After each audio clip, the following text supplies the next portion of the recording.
प्रतिद्वंदी कोई नहीं है, वो हमारा मित्र है, छात्र संघ में मित्र थे, आज भी मित्र है। ये कोई ठीक है, चुनाव है, निगम का चुनाव है, दो दलों के बीच में चुनाव है, कांग्रेस और बीजेपी के बीच में। वो चुनाव अलग था, ये चुनाव अलग है। और मैं स्वीकार करता हूँ, मुझे कोई देखिए, गजराज जी अगर पार्टी को हटा दें तो हमारे मित्र भी हम, मैं कभी वो जो जिस तरह की भाषा वो बोल रहे हैं मैं नहीं बोलता हूँ, उनके खिलाफ मैं ऐसी कोई भाषा नहीं बोल। लेकिन देखिए, उन्होंने भी यही बात बोली, वो मेरे मित्र हैं। नहीं, हम भी देखो ऐसा नहीं है, लेकिन उन्होंने बोली, लेकिन जो बातें वो बोल रहे हैं ये सब बातें आप देखिए, हम मेयर के पद के प्रत्याशी हैं, हमको शहर के बारे में हमने क्या करना है क्या नहीं, इसके बारे में हमको बोलना चाहिए। हम अनर्गल बातें बोलेंगे या बुलवाएंगे। अब गौवंश घूम रहा है पूरे हल्द्वानी भर में, है ना। मैं चाहता हूँ कि और मैं इसमें विपिन भाई क्या गलत कह रहा हूँ, मैं कह रहा हूँ कि गौवंश के लिए गौशाला बननी चाहिए, नगर निगम उसको संचालित करेगी, लेकिन सरकार के दो बड़े महत्वपूर्ण विभाग होते हैं। पशु चिकित्सा विभाग, करोड़ों रुपये उसमें रहता है, साल के अंत में मार्च में करोड़ों रुपये वापस चले जाता है, कुछ नहीं होता उसमें काम। दूसरा है तुम्हारा आपका पशुपालन विभाग।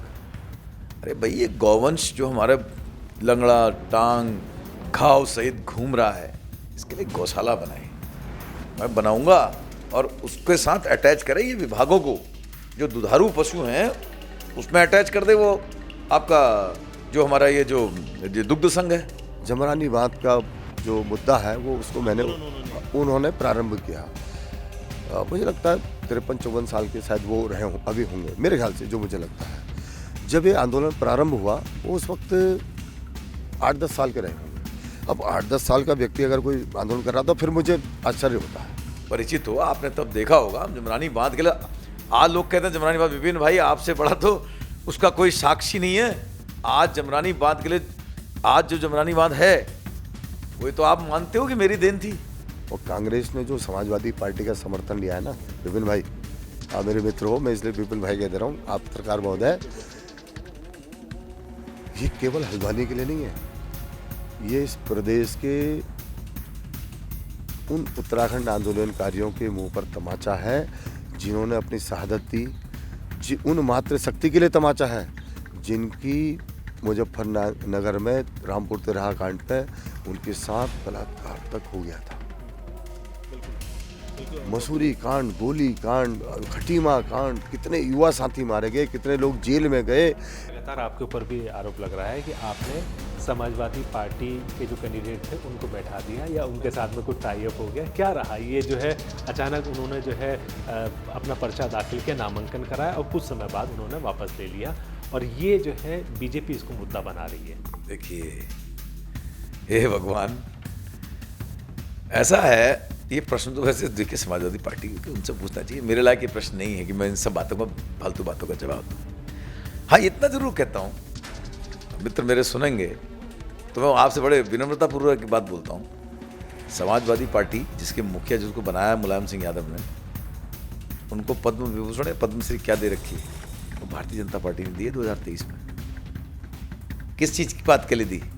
क्या खटीमा गोलीकांड का उनको उपहार दिया कि तुमने ये कराया इसलिए हम तुम्हें पद्मश्री दे रहे हैं? आप बताओ। या उत्तराखंड आंदोलन के सबसे बड़े विरोधी रहे जो समाजवादी पार्टी, क्या इसका उनको पारितोषिक दिया भारतीय जनता पार्टी ने? ये प्रश्न का जवाब में आप उनको दिखा दीजिएगा, मेरे प्रिय विरोधी को, उनसे ले लीजिएगा कि ललित जोशी ने ये बोला है, जवाब दो। एक लड़की मेरे पास आती है, कुछ नाम भूल गया, अभी बॉम्बे में है वो और सर्विस में है, तो उन्होंने मुझसे पूछा कि भाई बेटा, मैं भाई इधर आ, मैंने हाँ बता। बोली कि मुझे बाथरूम जाना, मैं कैसे जाऊँ? मैंने भाई बाथरूम बनाए, आप जाओ। तो बोली चल, मैं गया तो पता चला कि वहाँ मेरे मतलब मैं 96-97 में सचिव रहा, तब तक गर्ल्स के लिए बाथरूम ही नहीं था। तो मैं प्रिंसिपल साहब के पास गया, मैंने साहब ये छात्रा को बाथरूम जाना, कहाँ जाएगी? तो बोले बाथरूम बना। मैंने आप चलिए। बोले मतलब? मैंने इनके लिए नहीं बनाया। तो मैंने तुरंत 15 दिन के अंदर वो शौचालय बनवाया। आप भी अगर आज डिग्री कॉलेज में जाएंगे तो आप 2-4 पत्थर मेरे वहाँ पर आपको दिख जाएंगे। ये बताने की आवश्यकता नहीं है क्योंकि वो दिखाई देता है। उसने कहा कि महिलाओं को जो है वहाँ पे दिक्कतें नहीं होती थी, टॉयलेट नहीं थी उस समय कॉलेज में, तो टॉयलेट थी वो बहुत ख़राब रहती थी, ऐसा कुछ उन्होंने बोला अगर कुछ टॉयलेट को लेकर बात की तो वो पहला शख्स मैं था। अब मैं इस पर ज़्यादा टिप्पणी नहीं करना चाहता, टिप्पणी करना अच्छा नहीं रहता। देखिए, कहीं कोई शौचालय नहीं बना, मैं उनको टारगेट करके ही बात नहीं कह रहा हूँ। ये बात सही है। आप आज भी मेरा ना लाइब्रेरी के बाद आज भी मेरा बोर्ड लगा है इसी डिग्री कॉलेज के अंदर। हरीश रावत जो है कल यहाँ पे चुनावी प्रचार कर भी रहे थे, बड़ी बड़ी बातें यहाँ पे उन्होंने करी हैं अपनी। हाँ, वो तो मेरे लिए शुभ है। वो जहाँ भी जाते हैं चुनाव हारती है कांग्रेस, वो मेरे लिए शुभ है। मैं उनको धन्यवाद देता हूँ। मेरे आदरणीय हैं, बड़े भाई हैं और मैं उनको मानता हूँ और मुझे लगता है इसी कारण से वहाँ आए भी होंगे कि गजराज सिंह बिष्ट चुनाव जीते। अभी जो है चूँकि चुनाव जो है चरम पर आ चुका है और बीजेपी के स्टार प्रचारक भी चुनावी मैदान में हैं और आपके भी स्टार प्रचारक हरीश रावत जी कल यहाँ पर आए थे। उन्होंने कई जगह जनसभाएं भी करी हैं। उनका बीजेपी ये कहती है कि जहाँ पर हरीश रावत चुनावी मैदान में उतरते हैं वहाँ की सीटें हार जाती हैं। उनका ये आरोप है कि इस सीट का भी कमोबेश ऐसा ही है। कहते तो उनके लिए भी बहुत कुछ है लोग। कल एक खिचड़ी बनी है भारतीय जनता पार्टी की हल्द्वानी में। बिल्कुल। अच्छा गजा जी, एक इम्पॉर्टेंट बात मैं और आपसे कहना चाहूँगा। एक आरोप जो है लगातार लग रहा है कि जब ओबीसी सीट होती है तो भी गजराज बिष्ट होते हैं, अब जब सामान्य सीट हो जाती है तो भी फिर गजराज बिष्ट चुनावी मैदान में है, तो उसमें टिकट मिल गया। तो एक आम जनता को क्या जवाब देना चाहेंगे इस बारे में? जनता जानना चाहती है। वो कब को सब डरे पड़े रहते हैं। अरे नजूल भूमि का निस्तारण होना चाहिए। तो जब मेरे पास कोई पावर नहीं थी तब मैं लड़ा हूँ। पावर जो आ जाएगी तो मैं कहता हूँ पूरा दम ढूंगा उतार दूंगा मैं किसी दिन हल्द्वानी में।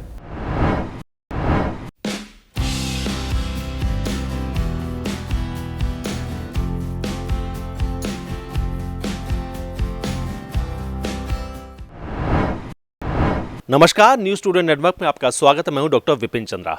हम लोग इस समय हल्द्वानी नगर निगम सीट पर, और हल्द्वानी नगर निगम सीट इस समय उत्तराखंड की सबसे हॉट सीट मानी जा रही है। वजह इसकी ये है क्योंकि यहाँ पर अपने छात्र चुनाव के दौरान से ही प्रतिद्वंदी रहे बीजेपी से गजराज बिष्ट चुनावी मैदान में हैं, तो फिर कांग्रेस पार्टी से ललित जोशी भी चुनावी मैदान में है, जो कि पहले के अपने प्रतिद्वंदी छात्र संघ के ज़माने से रहे हैं।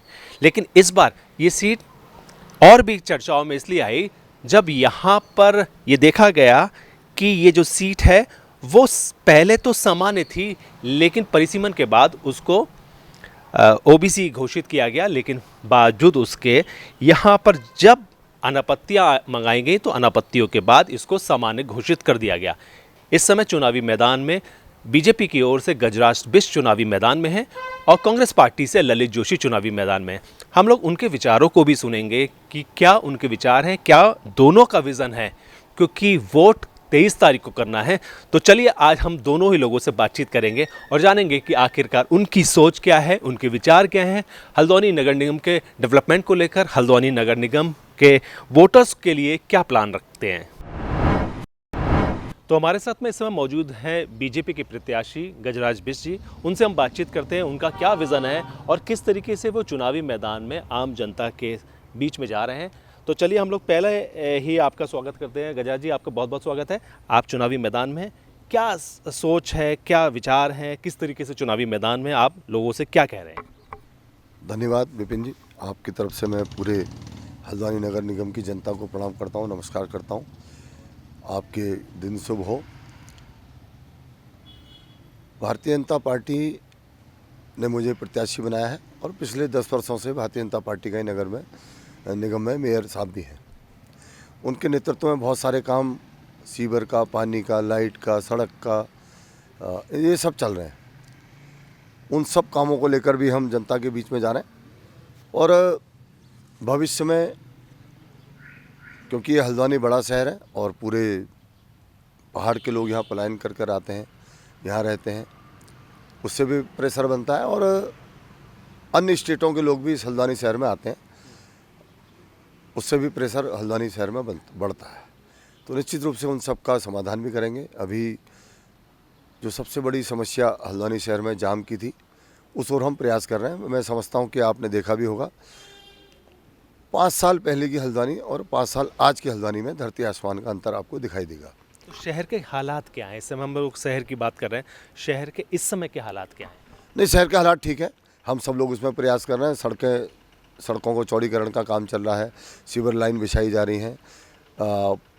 लगभग 35-40 पुरानी समय की पाइपलाइनें थी पानी की, उनका भी पुनर्गठन हो रहा है। मैं समझता हूँ पूरे शहर के अंदर लाइट की व्यवस्था हो गई, स्ट्रीट लाइट लगा दी गई है। और आवारा पशुओं की एक समस्या थी, उसके लिए भी निगम ने 75 बीघे का एक गंगापुर कौडवाल में एक गौशाला बनाई है, जिसमें उस समस्या का भी लगभग समाधान होता दिखाई दे रहा है। इसी प्रकार से बहुत सारी चीज़ें हैं जिनको हम कर रहे हैं। भविष्य में हम चाहते हैं कि जो हमारा क्षेत्र अभी इसमें नया जुड़ा है पिछले 5 वर्ष से पहले, उसमें भी हमने लाइटें लगाई हैं, सड़कें बनाई हैं, उसमें अभी सीवर लाइन का काम होना है, उसमें अभी पुनर्गठन जो पानी की लाइन है उसका भी लगभग 60% अभी हुआ, 40% और उसमें करना है, उसको भी हम करेंगे। हल्द्वानी शहर में एक बड़ी बिल्डिंग 10 मंजिला उसका प्रस्ताव है। मैं समझता हूँ कि लोग जब जाते हैं शहर के अंदर तो कहीं एसडीएम कोर्ट होता है, कहीं ट्रेजरी होता है, कहीं अलग अलग ऑफिस होते हैं, तो उनको कोई परेशानी ना हो, तो इसलिए एक बड़ी बिल्डिंग का नमो बिल्डिंग हम जिसका नाम रखने जा रहे हैं, वो हम बड़ी बिल्डिंग हल्द्वानी बनाने जा रहे हैं। 10 मंजिला बिल्डिंग होगी। उसमें आपके जितने भी ऑफिस हैं हल्द्वानी के छोटे बड़े, वो सब उसमें शिफ्ट हो जाएंगे, जिससे कि लोगों को आसानी होगी कि वो अपना एक ही जगह पर अपना काम कर सकें। आप लोगों के लिए भी उसमें एक स्पेस रहेगा, जिसमें जैसे आप कभी वहाँ प्रेस करते हैं, कभी वहाँ प्रेस करते हैं, कभी वहाँ प्रेस करते हैं, तो पत्रकारों को भी दिक्कत नहीं होगी। हम पत्रकारों को भी इसमें स्पेस देने वाले हैं ताकि वो कोई भी प्रेस हो तो उसमें वो कर सकें। गजा जी, अभी जो है मैंने जो है काशीपुर की हम लोग बातचीत करते हैं, वो भी नगर निगम बड़ा है, हरिद्वार है या देहरादून है, ओवर ब्रिज से जो है पटा हुआ है, जहाँ पे शहर में इतना ज़्यादा दबाव हुआ है, लेकिन यहाँ पर वो चीज़ें नहीं दिखी हैं, तो दबाव बहुत बढ़ता जा रहा है। कुमाऊँ की पूरा जो है जो पॉपुलेशन है वो अब हल्द्वानी बसना चाहती है, उसको वो चाहते हैं कि हल्द्वानी में एक घर हो, तो उसके लेकर क्यों अब तक नहीं हो पाई होंगी चीज़ें? अगर आप हल्द्वानी शहर में निकलेंगे, वो कालाढूंगी रोड हो, नैनीताल रोड हो, कुसुमखड़े से लामा चौड़ रोड हो, ये सारी सड़कों पर आपको काम चलता हुआ दिखाई देगा। उसका कारण एक ही है कि हम जाम की स्थिति से छुटकारा पाना चाहते हैं, और लगभग मुझे लगता है साल 6 महीना इससे ज़्यादा नहीं लगना है, वो सारी चीज़ें ठीक हो जाएंगी। जहाँ तक आपने फ्लाईओवर का सवाल उठाया है, अगर उसकी आवश्यकता पड़ेगी तो उसको भी हम बनाएंगे, निश्चित रूप से बनाएंगे। मेरा कहना यह है कि अभी आदरणीय मोदी जी ने जो 2200 करोड़ रुपए का पैकेज इस हल्द्वानी को दिया है, तो 1400 करोड़ के लगभग उसमें टेंडर हो चुके हैं। उन टेंडर जो हुए हैं उसका काम आपको पूरे शहर में दिखाई देगा, बिल्कुल दिख रहा है ना। और मैं फिर कह रहा हूँ कि मैंने भी स्वीकार किया है कि हल्द्वानी में प्रेशर बहुत बड़ा है। हल्द्वानी एक प्रकार से एजुकेशन हब भी बनता जा रहा है, और जिस प्रकार से लोग दिल्ली, लखनऊ वगैरह जाते हैं, मैं समझता हूँ कि जो हमारे पर्वतीय क्षेत्र के लोग हैं, जो पहाड़ के लोग हैं, वो बेचारे इतनी दूर नहीं जा सकते, तो उनके लिए भी, उन बच्चों के लिए भी मैं समझता हूँ कि हल्द्वानी के अंदर एक बिल्डिंग बनाई जाए, जिसमें वो सस्ते दरों पर वहाँ पर अपना थोड़ा सा रेंट देकर, जिससे निगम का काम चल जाए, वो रेंट देकर वहाँ पर रहें, अपनी शिक्षा को दुरुस्त करें, यहाँ पढ़ाई करें। मेरा बड़ा सपना है कि मैं प्राइवेट लाइब्रेरियाँ तो बहुत हैं हल्द्वानी के अंदर, वो आपको भी दिखाई दे, लेकिन मैं चाहता हूँ कि निगम भी अपनी लाइब्रेरी ग्रामीण क्षेत्र जो जुड़ा हुआ है उसमें भी बनाए, हल्द्वानी शहर में भी बनाए, और जो एक बड़ा हिस्सा जो खर्च होता है पढ़ाई का, बच्चों का किताबों पर, इस बुक्स को लेकर, वो भी उनका बचत हो, उसके लिए भी मेरा बड़ा सपना है। वो विद्यार्थियों के लिए भी मैं बनाना चाहता हूँ, उनके रहने की व्यवस्था, उनके खाने की व्यवस्था ये भी हो। इसी प्रकार यहाँ पर बाहर से भी लोग आते हैं, वो हो सकता है हल्द्वानी के वोटर ना हो सकता है मुझे मतलब वो वोटिंग ना करें, लेकिन आते हैं क्योंकि हल्द्वानी बड़ा शहर है, उनको लगता है कि हल्द्वानी जाएंगे तो कुछ रोज़गार मिलेगा, बातचीतें होंगी और उनका काम चल जाएगा, तो वो लोग भी आते हैं। उनके लिए भी कोई ऐसा स्थान बने कि वो जहाँ पर आराम से रह सकें, जाड़े हों, गर्मी हो, बरसात हो, उनको भी बाहर न रहना पड़े, वो भी व्यवस्था करने का अपना विचार है। मैं आपके विज़न डॉक्यूमेंट पे भी बात करूंगा, क्योंकि बीजेपी का जो संकल्प पत्र है वो भी आ चुका है। एक आप, चूँकि आपके सामने एक प्रतिद्वंदी है जो कि आपके छात्र संघ के ज़माने से प्रतिद्वंदी रहे, ललित जोशी, तो वो भी आपके समय में जो है, जिस समय आप छात्र संघ चुनाव लड़ते रहे होंगे, उस समय वो भी प्रतिद्वंदी थे। उस समय के क्या मुद्दे होते थे? गजराज बिष्ट उस समय भी छात्रों की लड़ाई लड़ते थे, एजुकेशन को लेकर क्या सोच रखते थे उस दौरान, और उस दौरान क्या क्या रहा होगा कि जब चुनावी मैदान में रहे होंगे? नहीं, मेरा प्रतिद्वंदी कोई नहीं है, वो हमारा मित्र है, छात्र संघ में मित्र थे, आज भी मित्र हैं। ये कोई ठीक है, चुनाव है, निगम का चुनाव है, दो दलों के बीच में चुनाव है, कांग्रेस और बीजेपी के बीच में। जहाँ तक उस वक्त का मामला है, जहाँ तक मेरी छात्र राजनीति अगर मुझसे पूछना चाहते हैं, इस महाविद्यालय जो महिला महाविद्यालय बना है, आप पूछ सकते हैं तत्कालीन जो छात्र नेता रहे उनके साथ आंदोलन करना उसमें रहा और उसका परिणाम भी निकल कर आया। इसी प्रकार जो छात्र संघ में उपाध्यक्षा का पद छात्रा को दिया गया है, वो भी मेरी ही देन है। छात्र संघ अध्यक्ष आदरणीय जगमोहन सिंह खाती रहे थे, तो उसके लिए भी हमने धरना प्रदर्शन किया। वो छात्रा उपाध्यक्ष का पद ही जब मैं सचिव था तब मेरे ही द्वारा जब संघर्ष किया गया तब उसको मिलाया गया। आप भी अगर आज डिग्री कॉलेज में जाएंगे तो आप 2-4 पत्थर मेरे वहाँ पर आपको दिख जाएंगे, ये बताने की आवश्यकता नहीं है क्योंकि वो दिखाई देता है। अगर आप छात्रा उपाध्यक्ष कहेंगे, मैं एक आपको 1 मिनट देंगे तो मैं बताता हूँ। जब मैं छात्र संघ का सचिव बना तो जो वहाँ की गर्ल्स होती थी हल्द्वानी डिग्री कॉलेज की, वो मुझसे बड़ा स्नेह रखती थी, वो मेरा समर्थन करती थी। तो एक दिन ऐसी MSc की एक लड़की मेरे पास आती है, कुछ नाम भूल गया, अभी बॉम्बे में है वो और सर्विस में है। तो उन्होंने मुझसे पूछा कि भाई बेटा, भाई इधर आ। मैंने हाँ बता। बोली कि मुझे बाथरूम जाना है, मैं कैसे जाऊँ? मैंने भाई बाथरूम बना है, आप जाओ। तो बोली चल। मैं गया तो पता चला कि वहाँ मेरे मतलब मैं 96-97 में सचिव रहा, तब तक गर्ल्स के लिए बाथरूम ही नहीं था। अच्छा। तो मैं प्रिंसिपल साहब के पास गया। मैंने साहब ये छात्रा को बाथरूम जाना, कहाँ जाएगी? तो बोले बाथरूम बना। मैंने आप चलिए। तो बोले मतलब? मैंने इनके लिए नहीं बनाया। तो मैंने तुरंत 15 दिन के अंदर वो शौचालय बनवाया और उसके बाद तब मेरे दिमाग में क्लिक किया कि ये लड़की मुझसे ही बोली। ठीक है, मेरी अच्छी उससे मित्रता थी, मुझे भाई मानती थी, सब कुछ था। मैंने मुझसे ये लड़की बोल सकती है लेकिन और छात्र नेताओं से नहीं बोल सकती। फिर मैंने उसके लिए धरना प्रदर्शन किया। हाँ, फिर मैं BC के पास गया, फिर प्रिंसिपल के पास गया, मेरा मतलब बहुत प्रयास किए, तब जाकर यह छात्रा उपाध्यक्ष का पद पूरे कुमाऊं में या उत्तराखंड में तब जाकर ये पद बना। यानी कि छोटी बातों के लिए भी संघर्ष करना, बात करना, ये सारी चीज़ें की हैं। और उस वक्त की अगर मैं फिर बहुत सारी लंबी कहानी हो जाएंगे, बहुत सारा काम किया है छात्र मैं लगभग आप विश्वास नहीं करेंगे, करीब 7 बार 8-8, 9-9 दिन आमरण अनशन में बैठा हूँ डिग्री कॉलेज के छात्राओं के मुद्दे के लिए। अब ठीक है, अब मैं बस ये है कि मैं हाथ हिलाना नहीं जानता हूँ कि किस प्रकार हाथ हिलाए जाते हैं, वो मुझे नहीं पता। मैं झूठ बोलना नहीं जानता, मैं जो मेरे मन में वो मैं कह देता हूँ। जो आपको लगता है दूसरा प्रत्याशी ऐसा बोल रहा होगा? मैं प्रत्याशी की बात नहीं कर रहा हूँ, मैंने कहा ना 2 दलों के बीच में चुनाव है, कांग्रेस और बीजेपी के बीच में, है ना। तो मुझे ये आता नहीं है, झूठ बोलना नहीं आता, छल प्रपंच करना नहीं आता। अब मैं कल सुन रहा था कहीं पर बयान दे रहे थे वो कि जमरानी बांध का जो मुद्दा है वो उसको उन्होंने प्रारंभ किया। मुझे लगता है 53-54 साल के शायद वो रहे हों, अभी होंगे मेरे ख्याल से, जो मुझे लगता है। जब ये आंदोलन प्रारंभ हुआ वो उस वक्त 8-10 साल के रहे होंगे। अब 8-10 साल का व्यक्ति अगर कोई आंदोलन कर रहा तो फिर मुझे आश्चर्य होता है। ये मुद्दा लगभग मुद्दा 40 साल पुराना है, 40-45 साल पुराना। आप भी समझते, आप पत्रकार हैं, आपको शायद आइडिया होगा।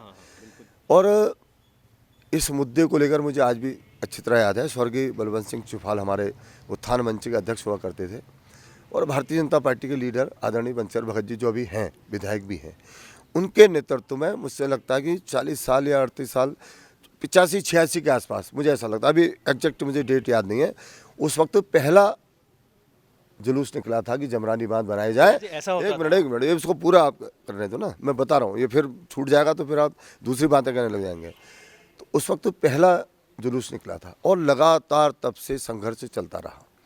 जब माननीय कोश्यारी जी बने, कुछ फाइलें उन्होंने आगे बढ़ाई, फिर माननीय त्रिवेंद्र सिंह जी बने, कुछ फाइलें उन्होंने, आप पत्रकार हैं, आपको सब पता होगा, योगी जी के साथ बैठ कर कुछ फाइलें उन्होंने आगे बढ़ाई।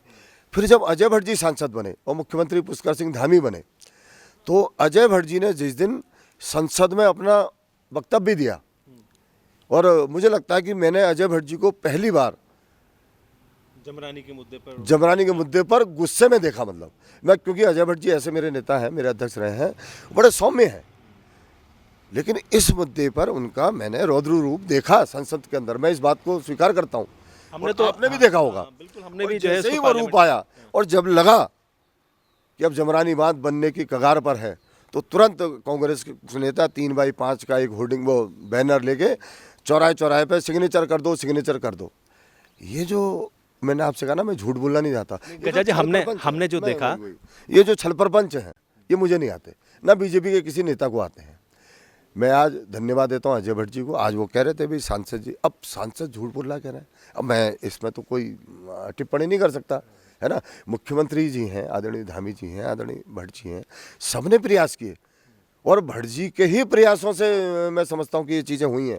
हमने तो गजा जी ये देखा कि जब बीजेपी की सेंट्रल में सरकार रही तो कांग्रेस के लोग आंदोलन करते हुए नजर आए जमरानी में, और जब कांग्रेस की सरकार रही तो बीजेपी के लोग आंदोलन करते हुए नजर आए। बहरहाल जो है आपने कई फिर नहीं 84-85 के बाद लगभग कांग्रेस की ही सरकारें रही हैं, है ना, जब से आंदोलन हुआ है।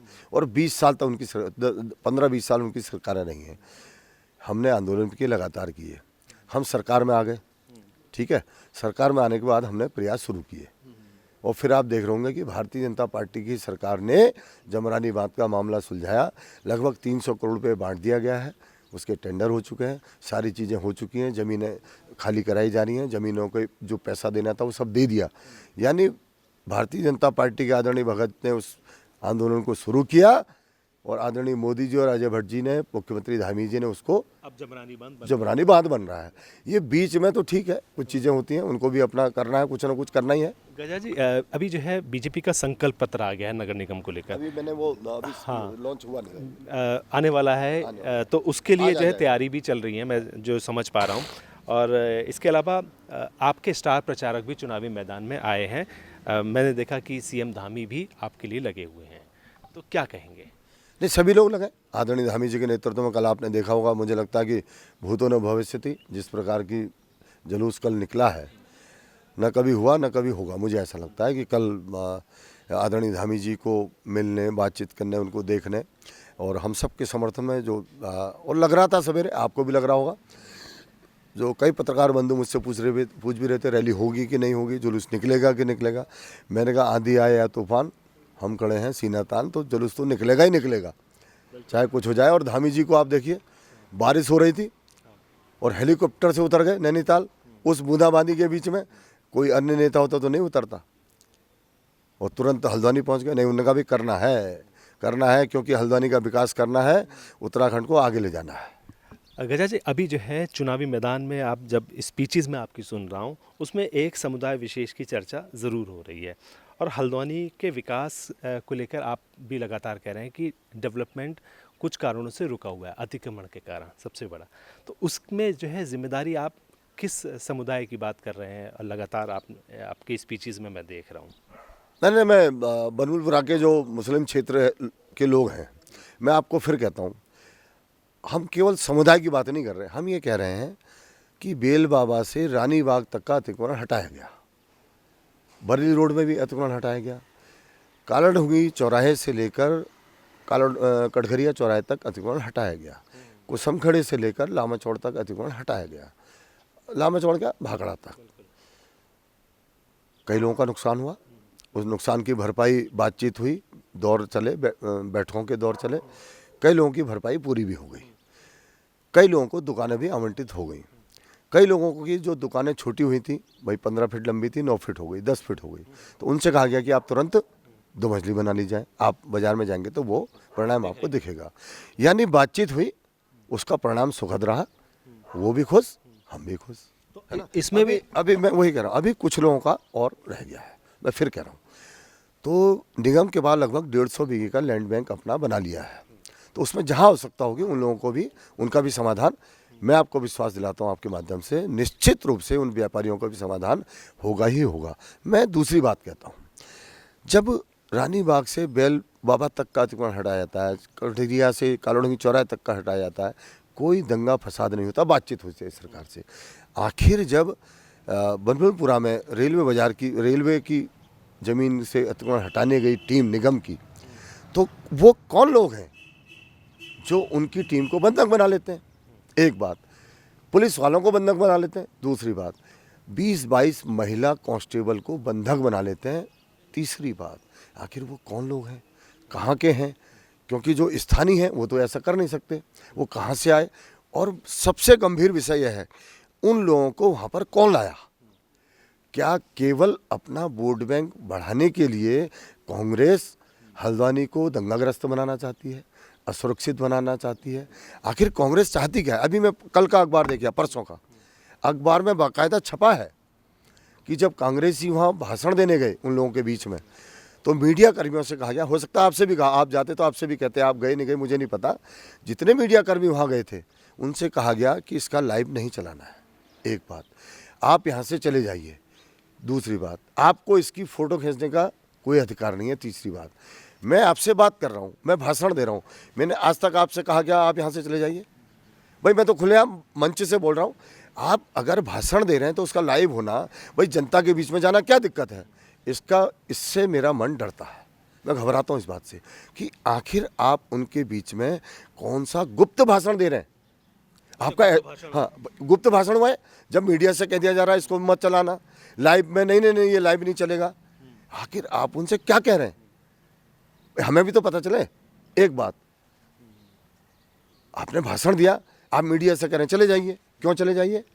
कि ये छपे नहीं, ये दिखे नहीं, तो आप उनसे रात के अंधेरे में कौन सा एजेंडा सेट कर रहे हैं, ये 2,42,000 लोगों को पता चलना चाहिए। मैं इस बात को कह रहा हूँ। अच्छा गजा जी, अभी जो है जैसे आपने अतिक्रमण की बात की, आपने कहा क्या जो है जब वहाँ से अतिक्रमण हटाने की बात होगी, उनकी बसादत भी जो है आपकी ओर से होगी अगर वो लीगल है? भाई मेरी आप बातें नहीं, मैं क्या कह रहा हूँ आपसे, मैंने कहा रानी बाग से बेल बाबा तक का अतिक्रमण हटा, काला डूंगी से कटघरिया तक का हटा, जिनका नुकसान हुआ उन्होंने बातचीत की, उसका समाधान हुआ, वो भी बातचीत करेंगे, समाधान होगा। लेकिन विकास के रास्ते में कोई भी आएगा बाधा, उसको हम दूर करेंगे। उसका मैं प्रत्यक्ष उदाहरण आपको दे देता हूँ। आप कमला गांजा चौराहे से आप नीचे को जाइए, 100 मीटर पर मेरे परिवार का ने मंदिर एक बनाया हुआ है, हनुमान मंदिर प्रसिद्ध है, आपने नाम भी सुना होगा।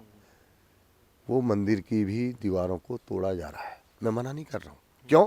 क्योंकि हमको हल्द्वानी का विकास चाहिए, डेवलपमेंट चाहिए, डेवलपमेंट जरूरी है। अभी एक तरफ आप क्या कह रहे हैं, भाषण दे रहे हैं, जगह जगह पे प्रेशर बढ़ रहा है, जाम की स्थिति है, ये है वो है। दूसरी तरफ आप कह रहे हैं हम विकास नहीं होने देंगे, क्यों? केवल वोटों के खातिर। एक बात में जो आप हम कितने लगभग 12-13 प्रत्याशी हैं हल्द्वानी में जो मेयर के लिए जिन्होंने पर्चा भरा। आखिर आप एक ही व्यक्ति से क्यों डील करते हैं? ये भी तो जनता को पता चलना चाहिए ना। उनको अपने भाषण मैं दर्शकों को भी बता देता हूँ कि यहाँ पर समाजवादी पार्टी के एक प्रत्याशी थे जो कि उन्होंने पर्चा अपना वापस ले लिया, शुएब अहमद नाम था उनका, और उन्होंने पर्चा वापस ले लिया है। आखिर आप केवल एक ही व्यक्ति पर डील करते हैं, एक ही पे ट्राई करते हैं, उन्हीं को बैठाने का प्रयास करते हैं, क्या कारण है? ये 2,42,000 जो 400 लोग हैं वोटर, उन सबको पता चलना चाहिए, पता चलना चाहिए, मैं कह रहा हूँ, है ना? तो ये पता चलने, आप बताइए ना, आपको पता है क्या? नहीं, आप पत्रकार हैं, आपको पता है क्या कि उन्होंने क्यों बैठाया? आपको भी नहीं पता, हमको नहीं पता। आखिर आप बार बार बीजेपी पे आरोप लगाते हैं कि हिंदू मुस्लिम करती है, आपने तो मुस्लिम हिंदू कर दिया, किया कि नहीं किया बताओ? मैं तो झूठ नहीं बोल रहा, वह तो पूरी जनता देख रही है। आप धर्म, हम पर कहते हैं धर्म की राजनीति करने का आक्षेप लगाते हैं। मैं यही बात है, ये हो रहा है कि सनातनपुरा वर्सेस बनबोलपुरा की बात जो है गजराज बिष्ट कर रहे हैं। नहीं, सनातन वर्सेज बनपुरा नहीं कह रहा हूँ, सनातन तो मेरे साथ खड़ा ही है, मैं वर्सेज बनबुलपुरा कर ही नहीं रहा हूँ। मैं तो केवल इतना कह रहा हूँ कि आप वहाँ भाषण देते वक्त कौन सी डील कर रहे हैं, कौन सा गुप्त भाषण दे रहे हैं, आप क्या कह रहे हैं उनसे, ये पूरी जनता को पता चलना चाहिए, सनातन के लोगों को भी पता चलना चाहिए कि हमारे जो कांग्रेस के लोग हैं वो वहाँ जाकर क्या कह रहे हैं। मैं जो सनातन के बीच में कह रहा हूँ वो बनबलपुरा वालों को पता चल रहा होगा। मैं तो नहीं मना कर रहा हूँ, मैं तो नहीं कर रहा हूँ चुपचाप दो, मैंने तो नहीं कर रहा ना। जबकि जो है ललित जोशी वहाँ पर जा रहे हैं, वो कह रहे हैं कि मैं सनातनी नहीं हूँ, मैं भी तो एक सच्चा सनातनी हूँ, ये ललित जोशी भी कह रहे हैं। और एक बात और भी कह रहे हैं, वो ये कह रहे हैं, वो उनके जब वो चुनाव प्रचार के लिए निकलते हैं तो कभी मंदिर भी जा रहे हैं वो, और हनुमान चालीसा में जो है तमाम जगह पाठ पढ़ रहे हैं। कब से कर रहे हैं ये, कब से कर रहे हैं आप बताओ? बिल्कुल। अच्छा गजा जी, एक इम्पॉर्टेंट बात मैं और आपसे कहना चाहूँगा एक आरोप जो है लगातार लग रहा है कि जब ओबीसी सीट होती है तो भी गजराज बिष्ट होते हैं, अब जब सामान्य सीट हो जाती है तो भी फिर गजराज बिष्ट चुनावी मैदान में है, तो उसमें टिकट मिल गया। तो एक आम जनता को क्या जवाब देना चाहेंगे इस बारे में, जनता जानना चाहती है। शिवराज सिंह चौहान जी, आदरणीय नरेंद्र मोदी जी ये देश का प्रतिनिधित्व कर रहे हैं। ये तो केवल फालतू का प्रश्न है, इसका क्या जवाब देना है क्या नहीं देना। दूसरी चीज़ गजा जी, मैंने देखा ना कई जो पार्षद थे बीजेपी के जिनका टिकट कटा है इस बार, और वो जो हैं बड़ी खिलाफत कर रहे हैं। क्या क्या उनके साथ में षड्यंत्र हुआ, उसका नुकसान जो है आपको पहुंचाने का तो प्रयास नहीं करेंगे वो लोग? नहीं, कोई षड्यंत्र नहीं हुआ भाई। जब बड़ा परिवार होता है, बड़े दल होता है, आप ये समझ लीजिए कि अगर बीजेपी के अंदर पार्षद स्तर पर भी संघर्ष है टिकटों का, बिल्कुल है। तो आप समझ सकते हैं कि भारतीय जनता पार्टी कितना बड़ा दल है इस हल्द्वानी के अंदर। और उनके पास तो केवल 11 लोग ही पहुंचे जिनको उन्होंने टिकट दिया। हमारे पास तो 51 टिकट देने के बाद भी, आप खुद ही कह रहे हैं मुझे नहीं पता कोई षड्यंत्र कर रहा है नहीं कर रहा है, तो आप बताएंगे मुझे जानकारी नहीं है। मेरे साथ तो सब लोग लगे हुए हैं। यानी 51 टिकट देने के बाद भी आप कह रहे हैं कि कुछ लोग नाराज हैं। यानी कितना बड़ा दल हो गया हल्द्वानी के अंदर भारतीय जनता पार्टी, कितने लोग हो उनके पास, आप इस बात को समझ सकते हैं। और वहाँ तो 11 के अलावा 12वां नहीं पहुँचा टिकट दो, और डर के मारे नहीं हम पंजे से हार जाएंगे। ये कहा है लोगों ने वहाँ? जो कांग्रेस के लोग आज लड़ भी रहे ना, जो लड़ भी रहे हैं, जो कांग्रेस के लोग लड़ भी रहे हैं भाई देव ना, तो उन्होंने कहा ना पंजा मत देना, पंजा दोगे तो हम हार जाएंगे। ये कहा है उनके लोगों ने। अब इस बात को वो नहीं कहेंगे भाई, एक बार उनसे पूछ लो कहा कि नहीं कहा। यानी वो पार्षद जो प्रत्याशी है जो कहता मैं कांग्रेसी हूँ, वो भी पंजा लेने से डर रहा था। उसे पता था कि कांग्रेस गलत काम करने जा रही है शहर के अंदर। और कांग्रेस ने जो समाजवादी पार्टी का समर्थन लिया है ना, विपिन भाई, आप मेरे मित्र हो, मैं इसलिए विपिन भाई कह दे रहा हूँ, आप पत्रकार महोदय, ये केवल हल्द्वानी के लिए नहीं है, ये इस प्रदेश के उन उत्तराखंड आंदोलनकारियों के मुंह पर तमाचा है जिन्होंने अपनी शहादत दी। उन मात्र शक्ति के लिए तमाचा है जिनकी मुजफ्फरनगर में रामपुर तिराहा कांड पे उनके साथ बलात्कार तक हो गया था। बिल्कुल बिल्कुल। मसूरी कांड, गोली कांड, खटीमा कांड, कितने युवा साथी मारे गए, कितने लोग जेल में गए। मेरे साथ मोहन पाठक जो आंदोलनकारी हैं लगातार चल रहे हैं, और इस बात को उनका आंसू निकल जा रहा है भाषण देते देते। उनका केवल एक ही कहना है कि हम लोगों को तिहाड़ जैसे जेल में डाल दिया गया, और आज कांग्रेस ने उसी समाजवादी पार्टी का समर्थन ले लिया। कष्ट है उनको। और इस छोटे से चुनाव के लिए कांग्रेस का पतन इतना नीचे हो गया, इतना गिर गया। उनके जो मुख्य प्रवक्ता थे मथुरा जोशी, आपने उनकी प्रेस सुनी होगी, तो उनका जो सबसे बड़ा कष्ट था, उन्होंने यही कहा, उन्होंने कहा कि ठीक है टिकट कट गया, ये हो गया, वो होते रहता है, लेकिन आप सपा का समर्थन ले लेंगे इस उत्तराखंड में।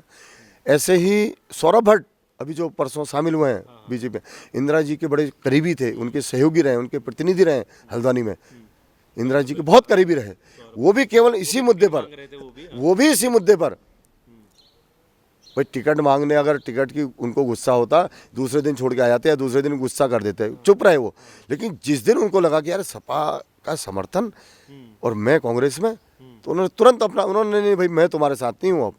और इसी प्रकार हल्द्वानी के कई राज्य आंदोलनकारी जो उनके साथ भी चल रहे हैं कांग्रेस में, उनके दिल में दर्द है, कष्ट है, मैं आपके माध्यम से कह रहा हूँ। और अगर व्यक्तिगत बिना माइक के आप पूछेंगे, वो कह देंगे यार बहुत गलत हो गया। अच्छा, एक गजा जी अभी आपने बहुत इंपॉर्टेंट बातें कही हैं। एक मैं आपकी चुनावी जनसभाओं में भी देख रहा हूँ, 10 साल से यहाँ के जो मेयर थे डॉक्टर जोगिंदर रौतेला, वो भी बड़ी खूबसूरती बीजेपी में दिख रही है, वो भी आपके साथ में डटे हुए हैं, आपके साथ में कंधे से कंधा मिलाकर चल रहे हैं। मन से जो है लोग कहते हैं कि मन से क्या होंगे वो उनके साथ में? अब ये जो लोग कह रहे हैं तो उनसे पूछा जाएगा, लेकिन मैं समझता हूँ कि आदरणीय बंशीधर जी हों, आदरणीय अजय भट्ट जी हों, आदरणीय जोगिंदर पाल सिंह रौतेला हों, नन्हे कश्यप जी हों, महेंद्र कश्यप जी हों, प्रमोद तोलिया हों, बेला तोलिया हों, रेणु अधिकारी हों, कोई नाम मुझे समझ में नहीं आ रहा कि पत्रकार कुछ पूछ रहे थे, मुझसे तो नहीं पूछा, किसी और से बीजेपी के नेता से पूछा उन्होंने क्यों नाराज़ है। मेरे को तो आज तक भुवन जोशी हो, कौस्तुभ जोशी अपना कार्यालय छोड़ के आ गए, आपने देखा होगा, जगह जगह मीटिंग कर रहे हैं। मुझे कोई ऐसा नाम ही नज़र नहीं आया जो नाराज हो, घर में बैठा हो या चुनाव में न लगा हो। कह रहे भीतर अब कांग्रेस के पास कुछ कहने को तो है नहीं, हाथ हिलाने के अलावा। ये इस टाइप से पता नहीं कुछ कर रहे हैं, अब पता नहीं क्या कर रहे हैं, मुझे तो जानकारी नहीं है, आपको ज़्यादा पता होगा। उसके अलावा उनके पास कहने को क्या है? आप मुझे ये बताइए, जिस दिन हल्द्वानी जलने की कगार पे खड़ा था, आप एक बार गांधीनगर जाइए ना, वो तो उन्हीं के ही वोटर थे पहले, गांधीनगर के लोग, कांग्रेस के। उनसे एक बार पूछ लीजिए कि जिस दिन हल्द्वानी जलने की कगार पे था, कांग्रेस किसके साथ खड़ी थी? एक प्रश्न। दूसरा प्रश्न, कांग्रेस ये तय क्यों नहीं करती है, कांग्रेस क्यों नहीं कह रही है कि हम बनमलपुरा के आतंकवाद को रोकेंगे? खुलेआम क्यों नहीं कह रही हो?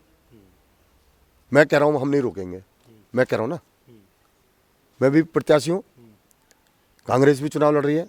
कांग्रेस के कहें प्रदेश अध्यक्ष यहाँ के कि हम बनमलपुरा के अतिक्रमण को नहीं रोकेंगे, नहीं होने देंगे, नहीं हटाया जाएगा, अतिक्रमण नहीं हटाया जाएगा, क्यों नहीं घोषणा करते हो? वो कान में जाकर क्यों कह रहे हैं? अतिक्रमण को हटाना, वो इस पर अपना स्टैंड साफ क्यों नहीं करते? बिल्कुल। फिर घुमा फिरा के हम समिति बनाएंगे, हम ये बनाएंगे, आज तक तो बनी नहीं।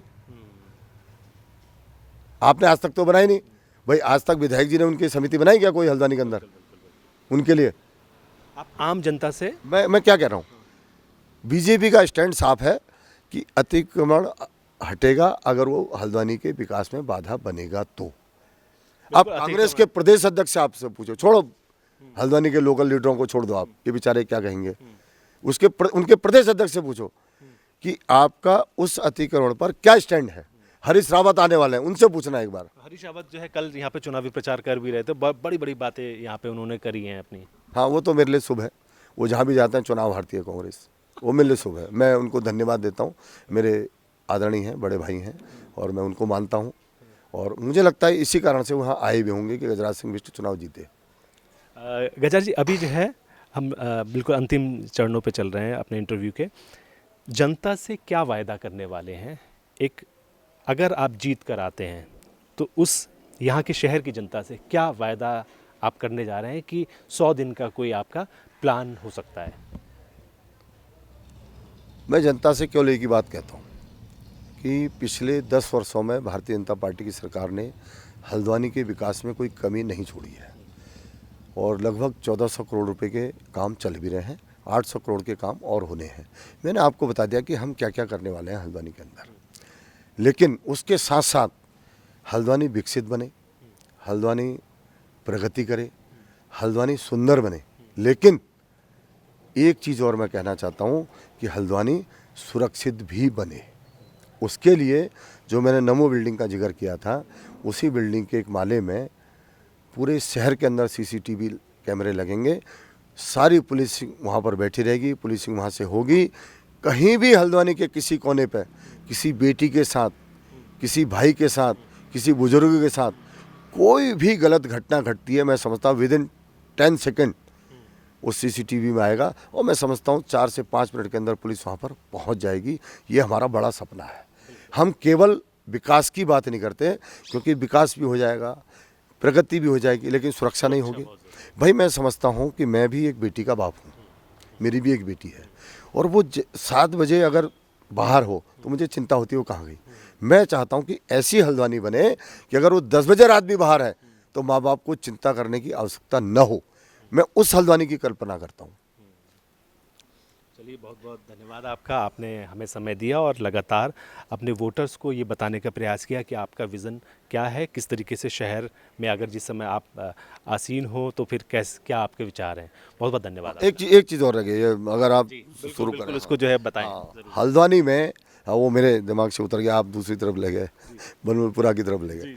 हल्द्वानी में हजारों लोग दिन प्रतिदिन, मतलब पर डे की वो करते हैं, मेहनत करते हैं। जैसे चाट वाले हैं, सब्जी वाले हैं, फल वाले हैं, खोखे वाले हैं, छोटे छोटे लोग हैं जो चाय का ठेला लगाते हैं, यानी छोटी छोटी चीज़ें। और मैं इस बात से इनकार नहीं करता, उनको थोड़े बहुत प्रशासन परेशान भी करता है। तो उनके लिए भी मेरे मन में एक विचार है कि आखिर वो भी मेरे भारत के लोग हैं, हो सकता वोटर ना हो लेकिन यहाँ रोजी रोटी कमाने आए हैं, उनको लगता है कि हल्द्वानी उनको रोटी दे सकती है। यही हल्द्वानी का सौभाग्य है कि भाई हल्द्वानी का सौभाग्य है कि उनको लगता है रोटी हल्द्वानी दे सकती है। उनके लिए भी मैंने अभी आपसे पहले कहा था कि 150 बीघे का हमारे पास लैंड बैंक है।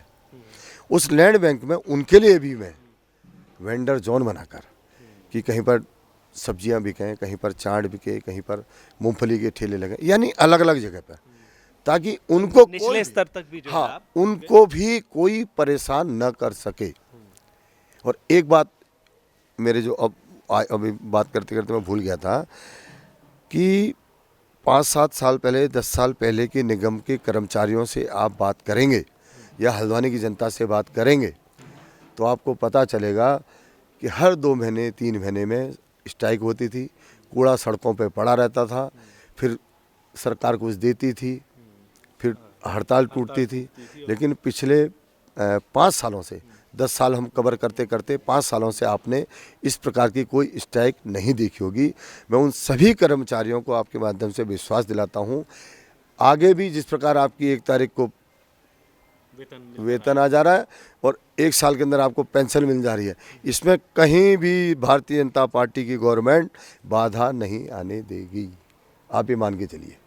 बिल्कुल, ये थे गजराज बिष्ट जी जो ये बता रहे थे कि उनका विजन डॉक्यूमेंट क्या है, किस तरीके से वो अगर चुनावी मैदान में जीत उनको हासिल होती है। नहीं, आप संशय मत करिए, बिल्कुल संशय नहीं, जीत में आप संशय ही मत करिए। बिल्कुल, ये गजराज बिष्ट अपना प्रॉमिसेस कर रहे हैं जनता के सामने कि किस तरीके से वो अपना जो रोड मैप है, जो डेवलपमेंट का विज़न है, वो कैसे उतारने वाले हैं। बहुत बहुत धन्यवाद आपका गजराज जी। धन्यवाद।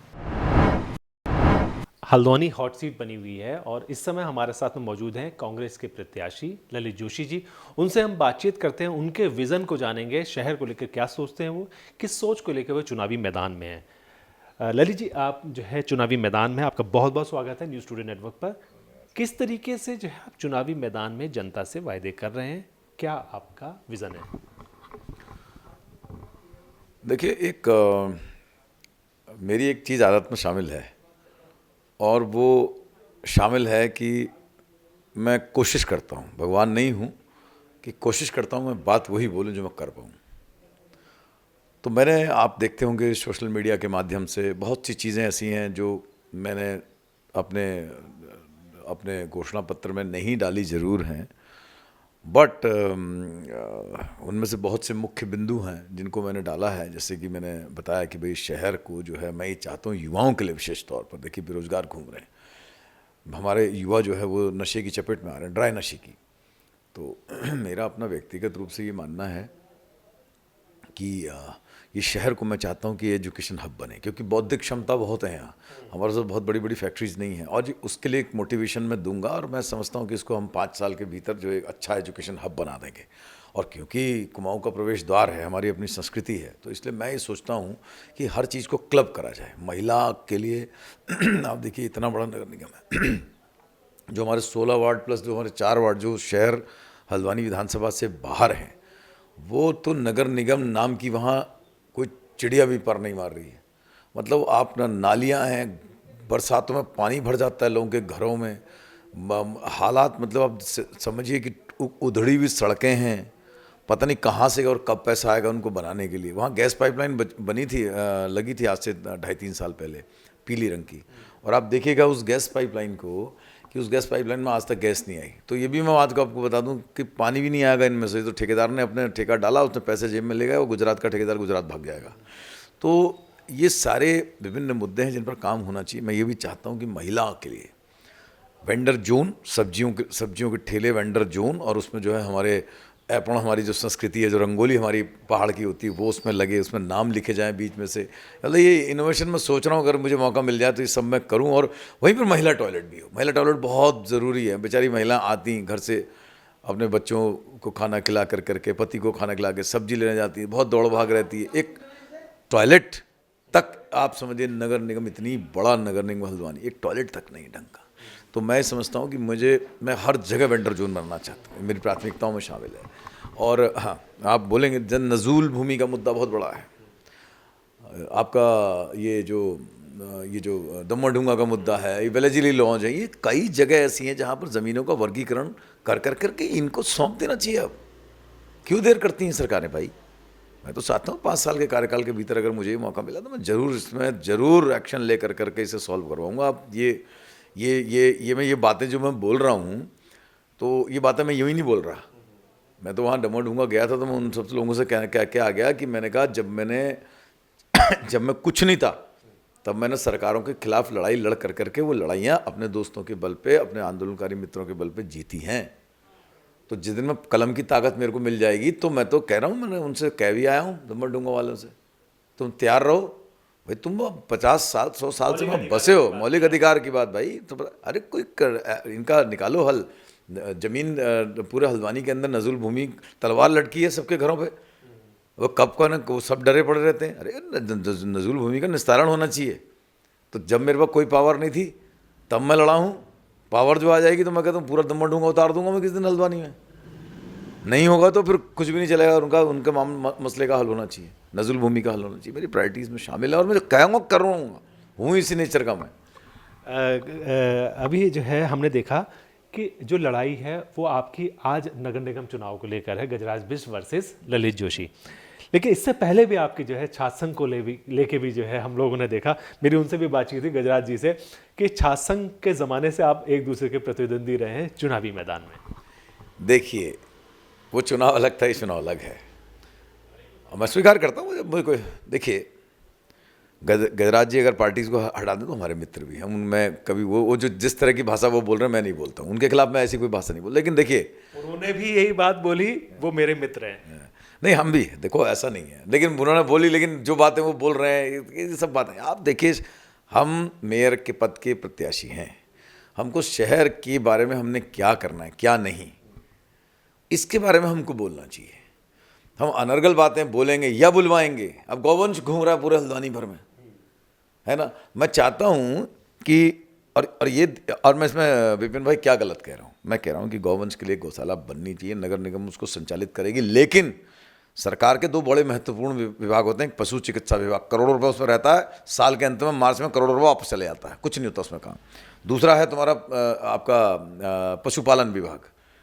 अरे भाई, ये गौवंश जो हमारे लंगड़ा टांग घाव सहित घूम रहा है, इसके लिए गौशाला बनाए, मैं बनाऊंगा। और उसके साथ अटैच करें ये विभागों को, जो दुधारू पशु हैं उसमें अटैच कर दे वो आपका जो हमारा ये जो दुग्ध संघ है, कि दुधारू जिससे कि पब्लिक काम आए, ऐसा स्ट्रक्चर बने।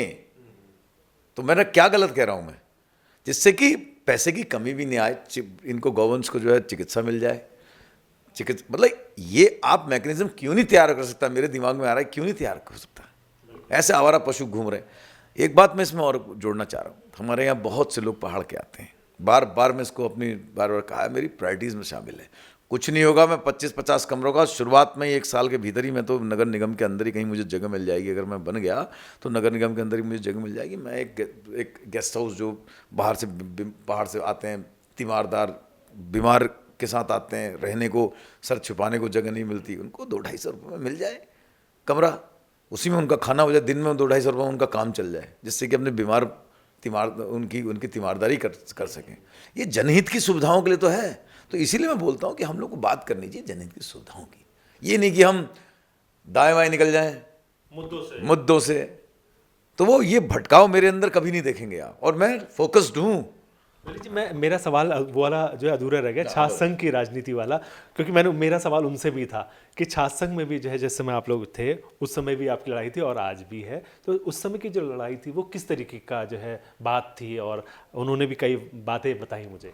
देखिए, छात्र संघ में हम दोनों एक दूसरे के खिलाफ लड़े, और हमारे मित्रों, हमारे उस समय जो वो पुराने कैंडिडेट थे, और मैंने यहाँ आया था कॉलेज में, बावजूद उसके मैं चुनाव जीत गया उनसे।